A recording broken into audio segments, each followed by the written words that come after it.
bismillaahi raxmaani raxiim daawadayaal kusoo dhowaada youtube-ka xaqiiqsan media qodobada ugu waaweyn ee caawa aad maqli doontaanna waxaa ka mid ah guddiga madax bannaan ee xuduudaha oo hortegay baarlamaanka waxna laga weydiiyey arrimaha xiisada derbiga kenya ay dhisayso sidoo kale waxaad maqli doontaan qoyska allaha u naxariistay caaisha ilyas aadan oo ka cararay magaalada gaalkacyo kadib markii ay cabsi xagga amniga ahi soo food saartay gudoomiyaha gobolka banaadir oo amar ku bixiyey in la banneeyo dhismaha macadka boostada iyo isgaarsiinta oo hadda dad shacab ay degan yihiin sidoo kale qodobada aad ku maqli doontaan caawa warkayaga waxaa ka mid ah madaxweyne farmaajo oo kheyro ku beeniyey 3 arrin haddaba maxay tahay 3daasi arrin barnaamijka ama wararkayaga ayaad ku maqli doontaan iyagoo faahfaahsan dadaal la doonaya in al-shabaab loogu sii daayo 2 dhakhtar oo u dhashay dalka Kuuba oo ka socda dalka Kenya iyo weliba Soomaaliya Mareykanka oo amar culus duldhigay militariga qabsaday xukunka dalka Suudaan intaasi daawadayaal waxay ahaayeen qodobadii ugu waaweynaa markana ku soo dhawaada iyagii oo fidsan guddiga madax bannaan ee xuduudaha oo hortegay baarlamaanka ayaa wax laga weydiiyey arrimaha xiisada derbiga Kenya ay ka dhisayso Beled Xaawo kulan ay xildhibaanada golaha shacabka maanta ay ku yeesheen magaalada Muqdisho ayaa waxay warbixin kaga dhageysteen guddiga xuduudaha Soomaaliya kulanka uu gudoominaya gudoomiye ku-xigeenka koowaad ee golaha shacabka Cabdiweli Sheekh Ibraahim Muude ayaa waxaa xildhibaanada hortegay guddiga madax bannaan ee xuduudaha Soomaaliya gudoomiyaha guddiga madax bannaan ee xuduudaha Khaliif Cabdikariin Cumar oo golaha ka hor hadlayay ayaa sheegay in howlaha iyo warbixinada ay soo ururiyaan guddiga go'aanka gaaristeeda iyaga iska leeyihiin xildhibaanada golaha wuxuuna sheegay in waajibaad dastuuri ay tahay in 4 bilba mar golaha ay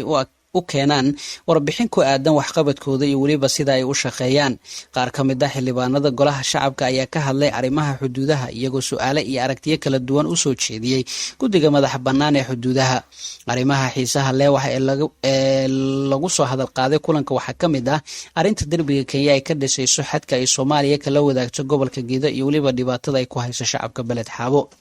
dhanka kalena qoyska allaha u naxariistay Caashe Ilyas Aadan oo dhawaan lagu kufsaday laguna dilay magaalada Gaalkacyo ayaa ka cararay magaaladaasi kadib markii ay cabsi xagga amniga ay soo food saartay saacadihii la soo dhaafay ayaa waxaa baraha bulshada lagu faafinayay sidoo kalena lagu daabacay in qoyska Caashe Ilyas Aadan oo ahayd gabar lagu kufsaday laguna dilay Gaalkacyo ay u guureen deegaano ka tirsan dowlad deegaanka Soomaalida Ethiopia hase yeeshee aabaha dhalay Caashe Ilyas oo la hadlay warbaahinada qaar ee ka howlgala deegaanada Puntland ayaa beeniyey warkaasi waxaana uu sheegay inuu ku sugan yahay Garowe isla markaana qoyskiisa ay safar u aadeen degmada Goldogob ee gobolka Mudug aabaha dhalay Caashe Ilyas ayaa hore ula kulmay madaxweynaha Puntland Siciid Cabdilaahi Dani waxaana isaga oo ka la hadlayay idaacadda VOA uu sheegay inuu shaki ka qabo inuu cadaalad u heli waayo falkii loo gashay gabadhiisa gudoomiyaha gobolka Banaadir ayaa amar ku bixiyay in la baneeyo dhismaha macadka boostada iyo isgaarsiinta duqa Muqdisho ahna gudoomiyaha gobolka Banaadir mudane Cabdiraxmaan Cumar Cismaan Engineer Yarisow ayaa maanta amray in muddo 2 isbuuc ah lagu baneeyo macadka boostada iyo isgaarsiinta oo ku yaala degmada Shibis si dib loogu dhiso looguna adeego bulshada Soomaaliyeed gudoomiyaha gobolka Banaadir ayaa sheegay in horey digniino loogu diray dadka degan xarunta macadka iyadoo la faraya in muddada 2 toddobaad ee loo qabtay lagu baneeyo maadaama ay wasaaradda boostada u baahan tahay looguna shaqeynayo qaranka duqa Muqdisho ayaa sheegay in la gaaray waqtigii horumarinta bilicda caasimadda bulshadana looga baahan yahay inay qaataan doorkooda ku aadan dib u dhiska dalka isagoo xusay in xaruntan ay soo saari jirtay aqoon-yahanada isgaarsiinta Soomaaliyeed xilligan oo dalka dib u soo kabanayana ay laga maarmaan tahay in dib loo dhiso goobihii xirfadaha kala duwan lagu baran jiray Soomaaliya maanta waxa ay joogtaa waqtigii isla xisaabtanka bacdama aan doonayno in caasimadda loo soo celiyo bilicdeedii iyo sidii barisimaadkii ahaan jirdhay waxaana waajib naga wada saaran dib u dhiska xarumaha danta guud si bulshada loogu adeego qofna loogu dulqaadan doono in goobihii danta guud ee uu deegaan gaar ah ka dhigto gudoomiyaha gobolka Banaadir oo heliyo wasiirka boostada iyo isgaarsiinta ayaa kormeeray xarunta macadka waxaana ay sheegeen in dhawaan dib loo dhisayo xarunta madaxweynaha Soomaaliya Maxamed Cabdilaahi Farmaajo ayaa kheyro ku beeniyey 3 arrin madaxweyne Farmaajo ayaa u muuqda nin dhulka u soo degay oo isbedel ku dhacay halka ra'iisul wasaare Kheyre oo weli u muuqdo nin rag iska celin ku mashquulsan wuxuuna madaxweynuhu wuxuu aqbalay oo uu qirtay wax badan oo laga yaabo in saaxiibadii ay guuldaro u arkaan waxaana ka mid ah 2 Kheyre waxa kheyre waxa uu madal walba ka sheegaa in dhaqaaluhu soo hagaagay oo lacag badan usoo xarootay, laakiin farmaajo ayaa isbuucan taasi beeniyey isagoo sheegay in dowladiisa ay dhaqaale xumi la dhaqaaqi la'dahay. ra-iisul wasaare kheyre ayaa waxa uu waraysigii ugu dambeeyey ku sheegay in guulo amni oo muhiima la gaaray, laakiin madaxweyne farmaajo ayaa beeniyey oo sheegay in dagaalka socda lagu wada dhammaaday uuna yahay mid ka mid ah waxyaabaha curyaamiyey dowladiisa, waxaana uu culimada ka dalbaday in wadahadal loo maro arrinta al-shabaab, taasi oo ka dhigan in dhabihii dagaalka uu socon waayey. weli wax badan ayaa dhiman oo u baahan in xarunta laga sheego, sida siyaasadda arrimaha dibadda, heshiiska Itoobiya, arrinta shidaalka, doorka Qatar iyo khilaafka maamul goboleedyada, laakiin isbedelka xaqiiqda wata ee madaxweynaha waa arrin ammaan mudan, wax ummad ka dhexeeya af laguma qarin karo. dhanka kalena dadaalo al-shabaab looga soo sii deynayo 2 dhakhtar oo u dhashay dalka Kuuba ayaa socda. dadaalo lagu xaqiijinayo sii deynta 2 dhakhtar oo u dhalatay dalka Kuuba oo toddobaad ka hor laga afduubtay xuduudda Kenya iyo Soomaaliya ayaa socda, waxaana sidaasi warbaahinta u sheegay wasiirka caafimaadka Kuuba Joseph Angel Portal Miranda.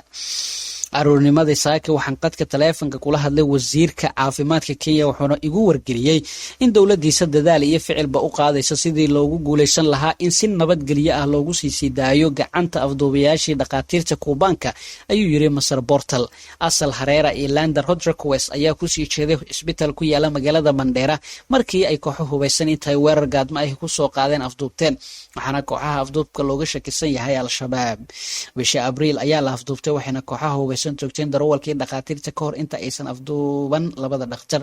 xukuumadda Kenya ayaa kooxaha afduubayaasha waxay kaga shakisan tahay al-shabaab, isla markaana ay u soo kaxeysteen gudaha Soomaaliya, halkaas oo hadda lagu hayo. ugu dambeyntiina Mareykanka ayaa amar culus duldhigay milatariga qabsaday xukunka dalka Suudaan. ku-xigeenka xogayaha Mareykanka ee arrimaha Afrika ayaa ugu baaqday milatariga Suudaan in sida ugu dhaqsiyaha badan ay xukunka ugu wareejiyaan dowlad rayid ah. Michael Jackson waxa ay sheegtay in arrinta ku aadan in dalka Suudaan liiska dalalka maalgeliyay argagixisada uu ka saaro Mareykanka ay imaan karto oo keliya waa haddii milatariga ay awoodda ku wareejiyaan dowlad rayid ah. marka oo la hadlayay BBC-da kadib markii kulan ay la qaateen madaxda gumeel gaarka ee golaha sare ee milatariga Suudaan, Generaal Cabdel Fattah Abdurrahmaan Burhaan waxay ku tilmaamtay taliyayaasha milatariga inay daacad yihiin, isla markaana ay si wanaagsan uga falceliyeen codsiga reer Suudaan. shalay Generaal Burhaan waxa uu xaqiijiyey in ciidamada aysan awood xad dhaaf u adeegsan doonin dibadbaxayaasha. milatariga dalka Suudaan ayaa afgambiyey madaxweynihii waqtiga badan ka talinayay dalkaasi Al-Bashiir, kaasoo hadda la filay in la soo taago maxkamad. Al-Bashiir ayaa maalmo ka hor waxa gurigiisa laga helay lacag malaayiin dollar oo ku jiray boorsooyin, waxayna garsoorka dalkaasi degdeg u amreen in maxkamad la soo taago. guud ahaan daawadayaal warkii aad kala socoteen YouTube-ka Xaqiiqsan Media waa naga intaa. fadlan subscribe saar channel-kan, sidoo kale like iyo share-tan ha ka iloobin, qaybta hoosena commentigaada noogu reeb. waana mahadsantiin.